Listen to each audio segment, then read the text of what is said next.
Hi everyone, how are you all? My gosh guys, I miss you so much. I miss my channel, I missed filming videos. It's been such a long time when I last time done it. I think this is the longest period of time when I disappeared from YouTube, and basically the reason to that is just continuous studies. Just wanted to film this video, sort of like an update video before I go into filming my other videos about my recent placements as I usually do, and just keep you guys updated where I go, you know, which words I practice at and what I'm doing, you know, and things like that. So the reason why I wasn't actually on YouTube for such a long time is because as you know, when I finished TAFE, my Diploma of Enrolled Nursing, I went to uni, to the second year, and last year was my second year of studies. When I completed it, I had my last placement that finished on 20th of December, just before Christmas time. And then because I was for 3 weeks on a placement, I didn't have any income coming, so I took shifts at my work throughout the whole Christmas and New Year holidays to get, you know, more money. And then by the time all the holidays finished on 4th of January, I needed to start my uni.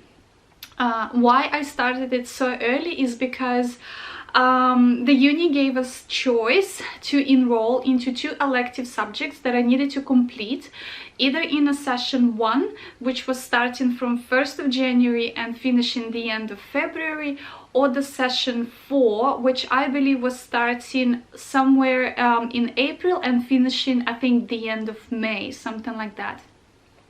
So I thought to myself, I'd rather take it in session 1 during my summer break, because I don't have any other units going on, I don't have placements, then taking it in session 4 when I have my actual semester 1 running, you know. And because I didn't have any allocation yet for my clinical placement at that time, I thought, what if my clinical placement will fall into my elective, you know, session 4 time? That would make it even more harder. So I took my 2 elective subjects during my summer break, and I had I think it was 3 assessments on each. So usually it's like task 1 could be a quiz or a blog post or a poster, you know, something that is not really hard, and then the second one would be more or less harder one, maybe like 1,500 words, you know, a task where you need to like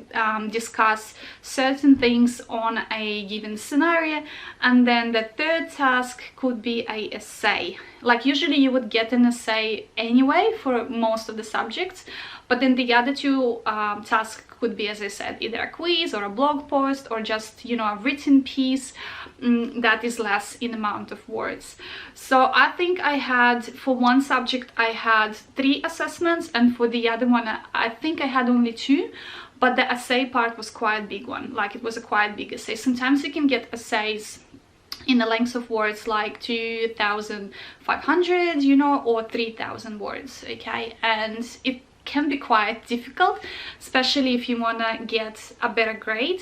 So they would ask you maybe like 15, 17, 18 references for the essay, so that takes a long time. So yeah, so I didn't have any summer break, and then I thought that my semester 1 would start in March, and I thought, okay, I will have a little bit of time, because I think it was for group B or something, like they separated us into groups.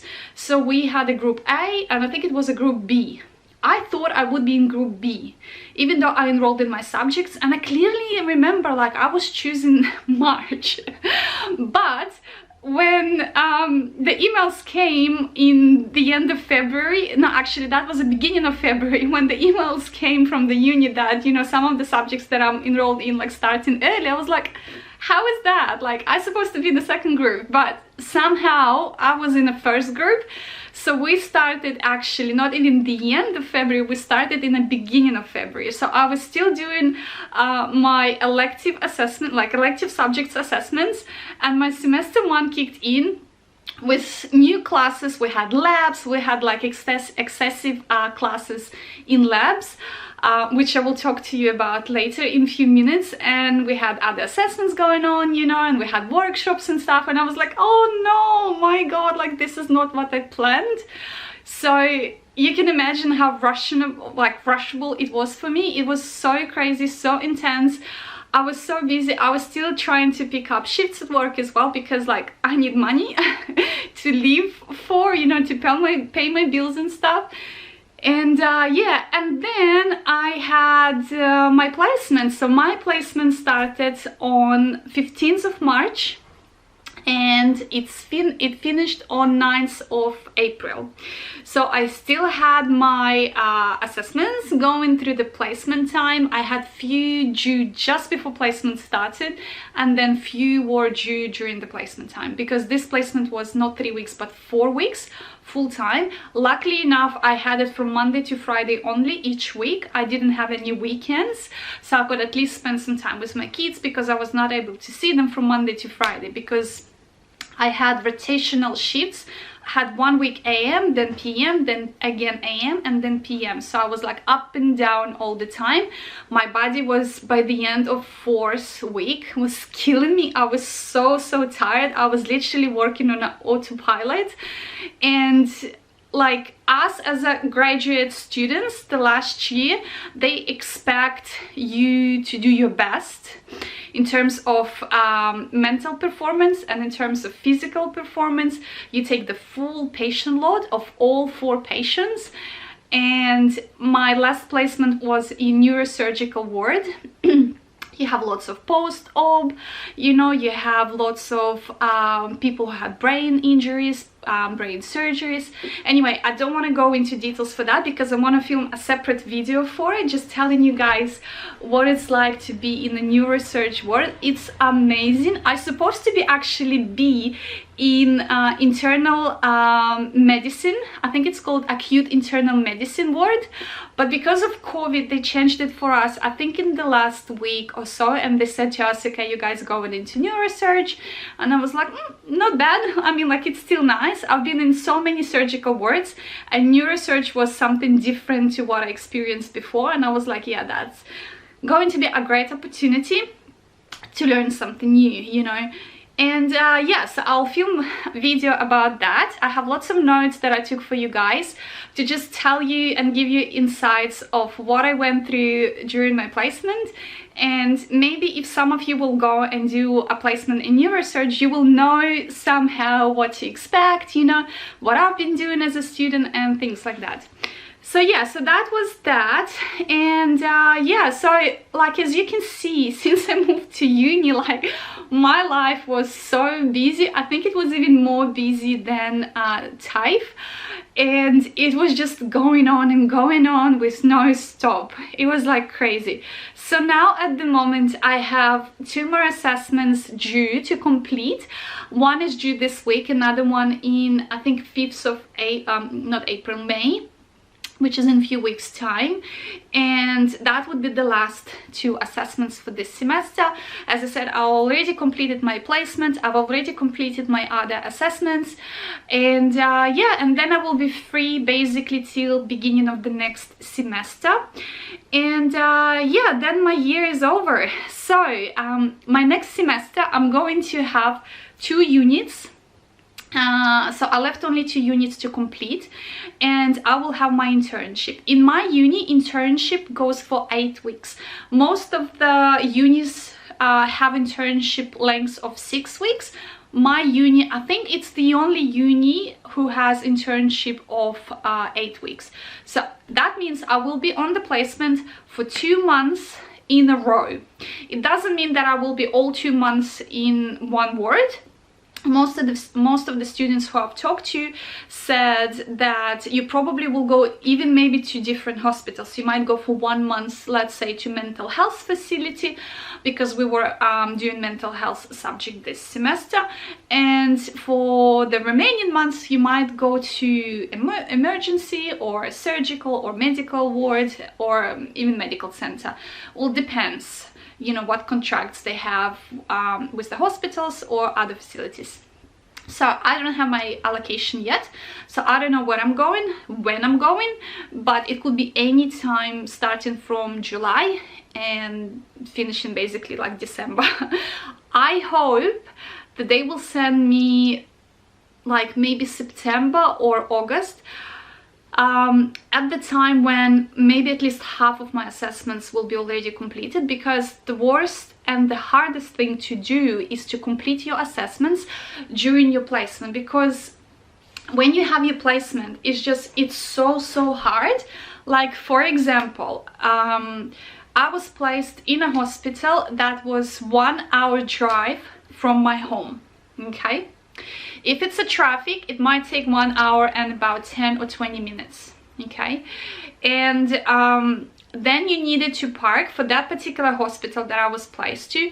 You needed to park, if you want to park for free, not using a hospital parking, you needed to park in a certain like street or a park, which is about 20 minutes walk to the actual hospital. So for yourself to be in time for your shift, you need to allow yourself to have at least 1 hour and a half for a drive and for a walk, and you have to show up in a hospital like at least 5 to 10 minutes earlier, you know, get yourself ready, you know, and be in a nursing station for a handover. So if I started my PM shifts, we needed to be on the ward at 2 o'clock, finishing shift at 10:30. So you can imagine I have to leave home 12:30 to be in a hospital at 2 o'clock. From the morning until 12 o'clock, I have to get my lunch ready to take with me. I have to do some assessments, you know, I have to, like, I'm a human. I have like house that maybe I need to clean from time to time. I have like washing, you know, wash my uniform and stuff. I have to do shopping, you know, to buy food, because like if I finish my shift at 10:30, like I can't do it after the shift because most of the shops are closed, you know. And on a weekend, if I want to spend some time with kids, you know, we usually go somewhere for the whole day. So again, like shopping, it's hard to squeeze some things in your life when you have your placement, because placement takes such a huge part of it that everything else is just left only a little bit of time for it. So yeah, so you can imagine like doing assessment during your placement is very hard. And when you finish your shift at 10:30, by the time you leave hospital, by the time you leave your car, it's 11 o'clock. By the time you reach home, it's 12 o'clock. By the time you have shower, you know, and brush your teeth and get yourself ready for sleeping, or you need to maybe wash your uniform for the next day, you know, it's already 1 o'clock in the morning, you know, and then you have to wake up next day, you know, and it's just going on and going on. So doing assessments during placement is extremely hard. This is why I'm hoping that my next semester they will put me maybe like towards the end of semester, so that some of the assessments could be already completed, because sometimes you would have like 2 assessments due at the same week for 2 different subjects. It could be a quiz and essay.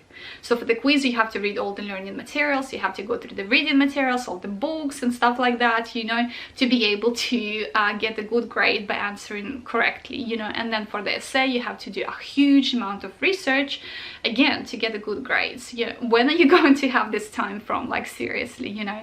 And the uni says to you that having a work or having a placement is not an excuse for asking for extension. So don't even think about it. Like, you have to submit them in time, unless you're really sick, or you have anxiety or depression, which you have to prove by going to certain specialists, you know, who can write to you a medical certificate, you know, which is a completely different like process, and it's quite complicated, but still possible if you do really experience sickness or anxiety or depression, which a lot of people would, I guess. I mean, like, if you're under a lot of stress, you know, I mean, like, fair enough.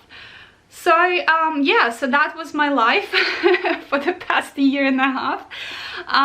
In terms of subjects, so last year when I just started my uni, from year 2, first semester I had I think 4 subjects, then second semester I had 3 subjects, then this semester now I had 2 subjects, and third subject was labs. So what they've done for the labs for us, because of COVID and stuff, so I had mental health and I had labs, and I have clinical leadership in nursing. So these are 3 subjects that I have, and then my prac. So for mental health, they had extensive workshops for 3 weeks. So you needed to show up once a week for the whole day of lectures. You needed to sit from, I think it was 9 o'clock till 4 in a class, and just go on like fast track through all the materials, because we could not go to the campus for regular classes as we used to be before, due to COVID thing, you know, because we had lockdowns keep going on and off all the time in Queensland. So it was quite difficult for uni to like keep up with all of that. So they just did it for us, like fast track workshops or like tutorials in a class, lasting from 9 o'clock in the morning till 4 o'clock, and you needed to do it for 3 weeks, just showing up 1 day a week. And then for labs was the same. Like, I've never had anything like this before. We usually had our labs 3 hours lengths, which was a standard one pretty much for TAFE, and for uni you go for 3 hours, you know, practice in the lab 1 day a week, you know, and that's it. But this time they made it exactly the same as with mental health. We were showing up there at 9 o'clock and finishing at 4 o'clock. Like, can you imagine staying in labs for such a long time? We had practical, we had lots of scenarios, like each patient on a bed had a scenario that we needed to read and work on it, you know, as a team of 3 students for I think half an hour. Like, we needed to then rotate. Once the half an hour is finished, you go from this patient to another one, read the scenario, you know, think about your action plan, you know, what tasks and assessments you're going to be doing, you know, what tests and referrals you're going to be doing, and just analyze, you know, the diagnosis, you know, and symptoms and stuff like this. Finish that patient, go again. And for each one of them, teacher would come and ask you, okay guys, what are you going to do for this patient, you know, what's the problem with this patient, what's the major things you're going to be looking at first, you know, what's the most important interventions you're going to perform first, what's the least important, and things like that. So they would assess you for all of that. They were not putting marks, but we did have exam. I think we had 1 exam, as far as I remember, when you needed to act upon a scenario, and we had a verbal exam when you needed to explain in steps how would you administer medication. I think it was IV or something like that. Anyway, so yeah, so those were 2 scenarios and 2 exams, and you would stay in the lab from 9 o'clock in the morning till 4. You would have 2 breaks. You would have like your short morning break, I think it was 20 minutes, and then we had a lunch break for 30 minutes, and then come back again to the labs. It was crazy hard. Like, I never ever stayed in labs for such a long time, like all day. And because that was our final labs, our teacher wanted us to practice anything that we needed to. So like, first hours, let's say from morning till about 2 o'clock, we were working on the scenarios, you know, and whatever teacher wanted us to do. And then the remaining hour or 2, she would say to us, okay guys, I want you to do now things that you feel like you have weaknesses, whether it's an IV administration, whether it's a IDC insertion, whether it's I don't know, vital signs, whatever. Like, every person is different, you know, so just practice it and master it, because these are your last sessions in labs and you're not gonna have it anymore in your last semester. So pretty much this is your last practice, okay? So do whatever you want, you know, ask me questions, you know, before you go on your prac to the hospital. So that was really helpful, because I felt like things that I needed to practice and ask questions, I had my teacher beside me, and I could use that time to actually make myself better before I go on my placement, and just sort of like memorize and remind myself what I had problems with, you know. And now our next semester, which is going to be our final one, we're not going to have any labs. So each student is different. I have only 2 units in my last semester. Some people might have only 1 unit, some people might have 0 units, only a prac. It depends how many units you've been taking each semester. Maximum I took was 4 units. I don't actually think that you can take more than 4 units. I think 4 is the max. And then if you want to add more units for the same semester, you can do it in like holiday break, which they would call a session. You can do like during your summer break or mid break or whatever. You know what I mean? So I've done it only through the summer to put my 2 electives during my summer break. Like all the other breaks, I was pretty much not taking any units, because when the break comes, like, you know, like 2 or 3 weeks breaks that school take as well, like a school breaks, we usually have so many other assessments due from the subjects that you already have, and I have work on the top of that. So I was like, no, like I'll kill myself if I do that. Like seriously, it was too hard. Yeah, so that's pretty much it. This is what was happening in my life. Yeah, I still work in aged care as I used to. I didn't apply for any EN postgrad program, as some of my students who were with me at TAFE did. I just thought that I was afraid that I won't be able to pull it off if I would, you know, be accepted in a postgrad program and be allocated for a specific hospital to do my program in there and work, because usually it's like 3 shifts a week. Or maybe more. And I thought, how would I go like with my assessments, with placements at uni? It's going to be really hard. Like it wasn't an option for me at all, because I don't think even if you are in a contract for a postgrad position for 1 year, you actually can take a break from it and go for your placement. I don't think that's the option. So yeah, so I didn't do that. So I was just continuing working in aged care facility where I'm working now, till I probably finish my uni, you know. And being casual there gives me possibility to take days off when I need to, you know. I just simply don't pick up shifts if I have lots of assessments. I take time off if I have my placement, you know. And yeah, so that was giving me flexibility up until now. Plus the rate is really nice, because when you're casual they pay you a bit more, you know. So yeah, I have a lot of benefits by doing that.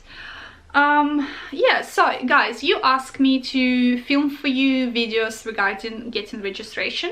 So if you want, I can film a detailed video for you how I was getting my registration for EN, what was the process, how much it cost me, how long it took me, about police check as well as a part of it. I will make a video about that. Then the next video I will make regarding my neurosurgical placement.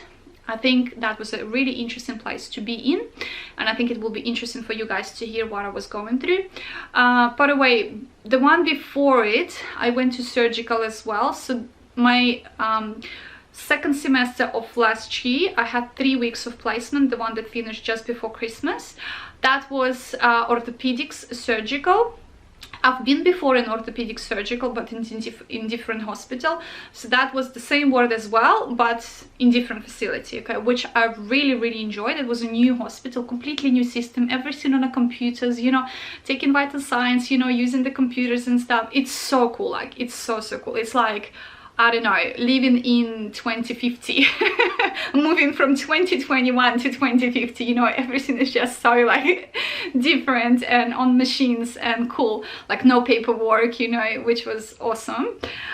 So yeah, if you want, I can do a small video on that. I don't remember most of the details at the moment, but I believe that I did take some notes, because I was going to make a video, but then I got so busy with things in my life that I didn't have time to actually sit down and prepare a proper video, because I don't want to give you at the same time false information. This is why I'm taking notes, not just to remind myself what I've been going through, but also to give you the most accurate information, because I don't want to give you something that it's not true or wrong, and I don't want you to learn from it, you know what I mean? So yeah, so that's that.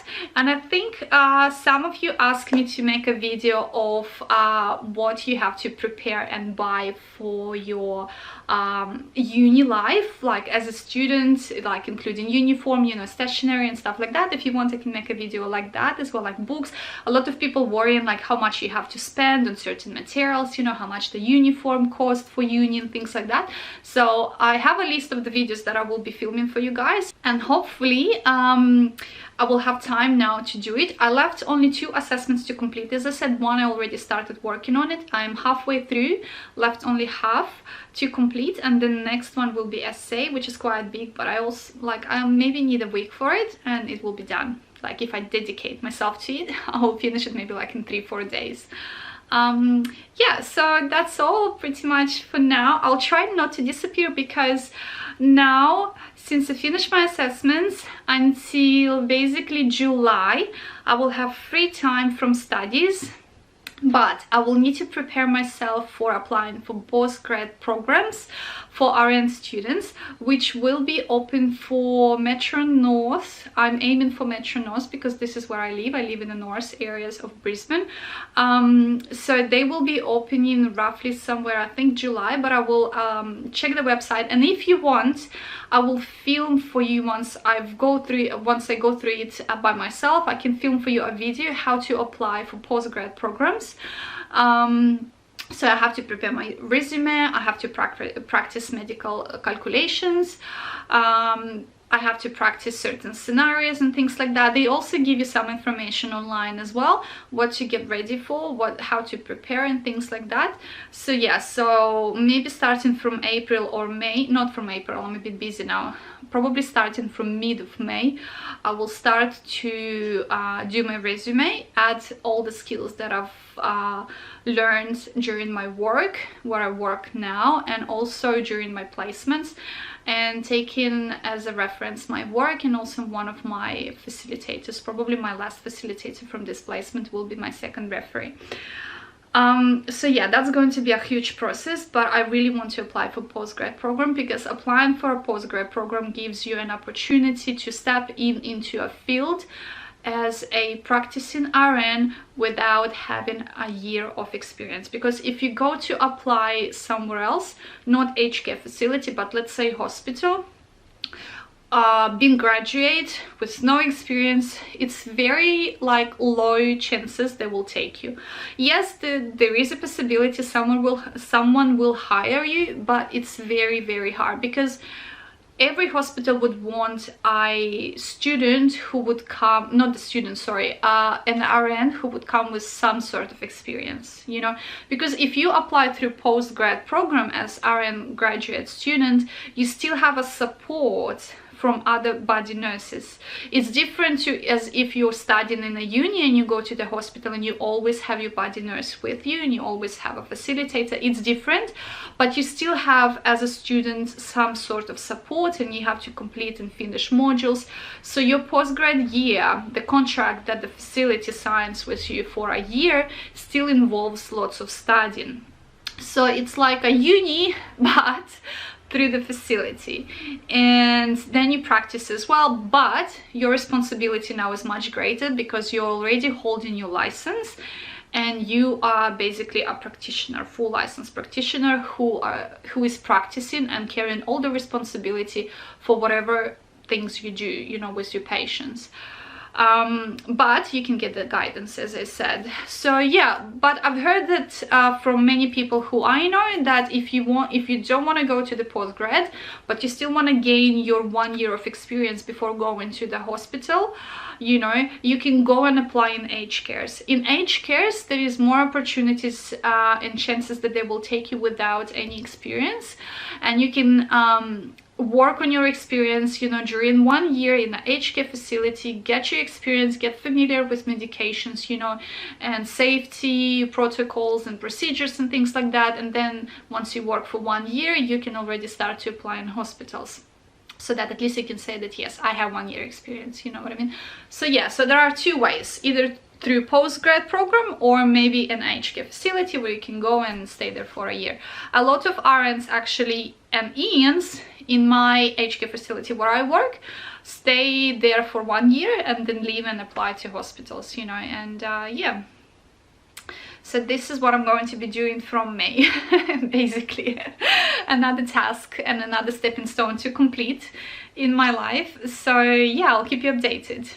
Okay, thank you for watching this video. If you have any questions or if you want me to film more videos for you on a specific topic, please leave it in the comment section below and I will try to film more videos. As I said, after completing these assessments, last 2 assessments, I'll be more free. I will only have my work, so I'll try to go back again and film for you guys more videos while I still remember things, because every time something new comes in my life, I forget what I went through before. You know, we're all human. If you don't practice for a long time, like for example, we as students, we go to different wards.